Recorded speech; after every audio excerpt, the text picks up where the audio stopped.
We're told that this started as a potential traffic stop, and the suspect sped off. The original reason for the traffic stop was that the tag on the vehicle did not match that. Dustin Stone is in Osage Sky News 6. He's up above the scene. He's been following this chase now for about 20 minutes as it is headed throughout some of the areas north of Tulsa. So Dustin, can you hear me? What are you seeing so far, and how did this start? Jonathan, we picked it up when it was just to the west. But now we're on 52nd West Avenue northbound over here on the west side of Skytook, coming up on Oak Street. Basically, we have seen a couple of OHP troopers try to get in front of him a time or two, and he was able to make a turn to get away. But now there doesn't seem to be anybody in front of him, and it's a very close call right there at this intersection on Oak. But they're just following him. There's about 4 or 5. There's some OHP and some city police officers in trail behind this guy. And he's now he's turned west and he's heading out towards Skytook Lake by the casino here.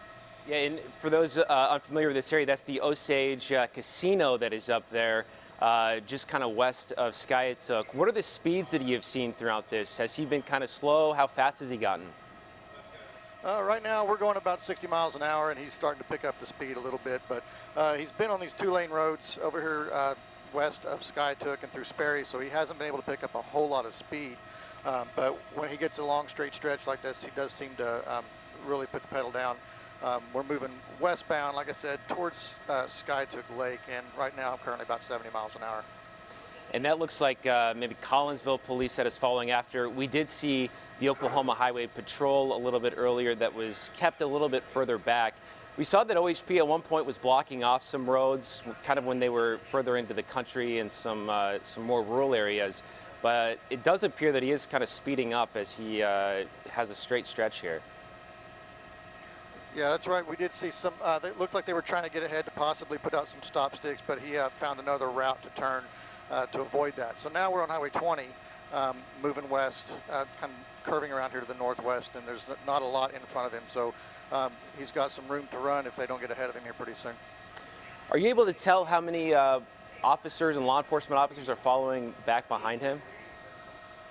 At a quick glance, I see about 10. And OHP's taking the lead here on this chase, so we're going to see if they're going to do something here pretty quick.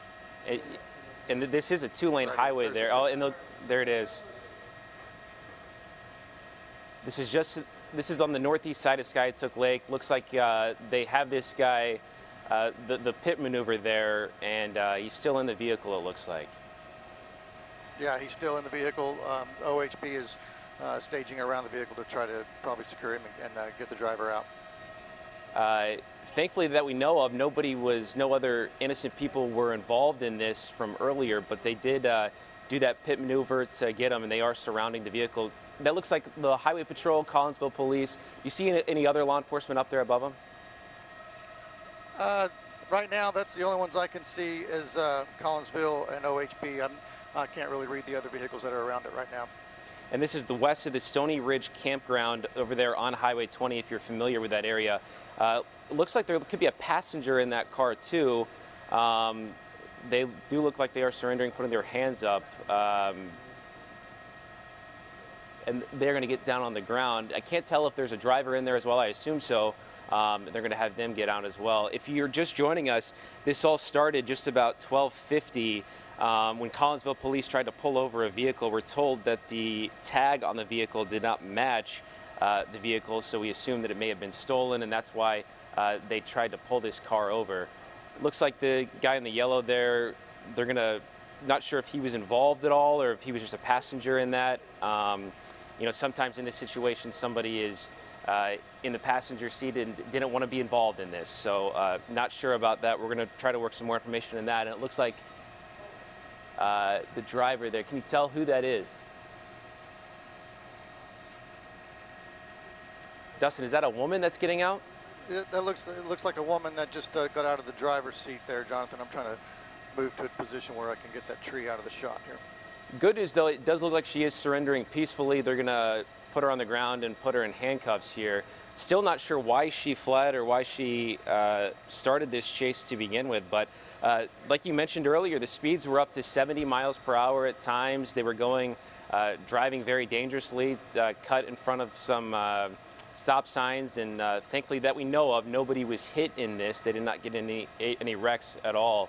And for those, this is just kind of west of the OCH Casino up there off of Highway 20. So if you're in that area, you're going to obviously want to avoid that. That road is obviously shut down right now as they work to determine what's going on here. That's right, Jonathan. That's at Timberwood Street there at Highway 20 is where the stop actually took place. So the road just to their west is Timberwood, to give folks an idea of exactly where this is. Timberwood, and we are working to get some more information on this. We're going to try to find out who this suspect.